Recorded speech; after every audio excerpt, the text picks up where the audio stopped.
Richard Southern joins us now. And Richard, we all paused at 11 o'clock this morning for Remembrance Day, but some believe we should stop working altogether on this day.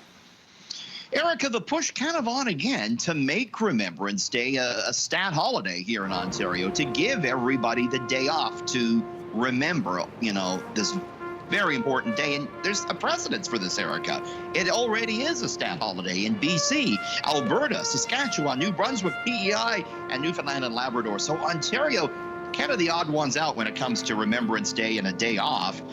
Here in Ontario, it is just a bank and a government holiday. So I'm kind of two minds about this, Erica. I think it's important to have the kids in school on Remembrance Day. I remember, going to the Remembrance Day ceremonies at school. You learn a lot about it, right? You're not home playing video games.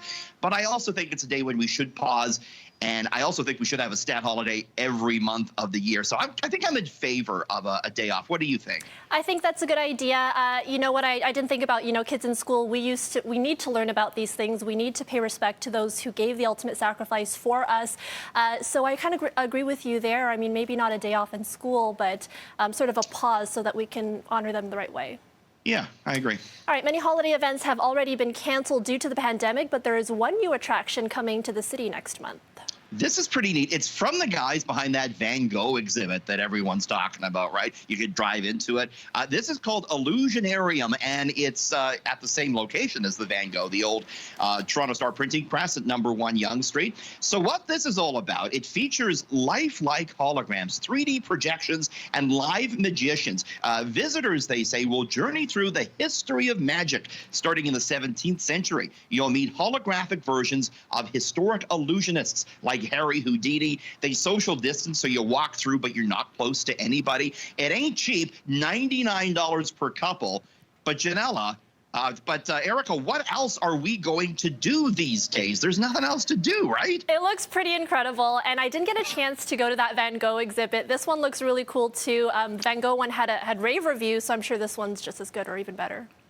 Yeah, we've got to check that out. Right. An 8-year-old from Texas has a new trophy to put on his shelf, but one day he might look back on this achievement with a little bit of embarrassment. What's this about? Oh, he has been named, Erica, the mullet champion of the world. And boy, he's rocking a pretty good one, isn't he?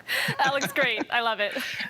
This is Jackson. He's 8 years old in grade 3 in Texas. And yeah, he took first place in the USA Mullet Championship. He won $500. That's adorable. By the way, I gotta say, it's so cute. Adorable. Okay. According to Oxford Dictionary, the term mullet coined by the Beastie Boys. They said it in a 1994 song. I don't really, I never subscribed to it. I never had a mullet or anything like that. But all the power to him, I guess. You never had a mullet, Richard? No, I don't believe I did, Erica. No, well, we did some digging. We did some investigative journalism here. And yeah, I mean, I don't know if you remember this, but looking good. It was a wild time back in 1994. But you know what? I actually found an old picture of you, Erica. You kind of made it work, I think. I like that. Bring the mullet back. How did you get that photo of me? I thought I hid that. I thought I destroyed all copies of that one. Bring it back. We can have mullets at City News at 5, 6, and 11. Sign me up for that one. Our viewership will increase exponentially. All right, yes, thanks for joining us, Richard. See you tomorrow. Bye.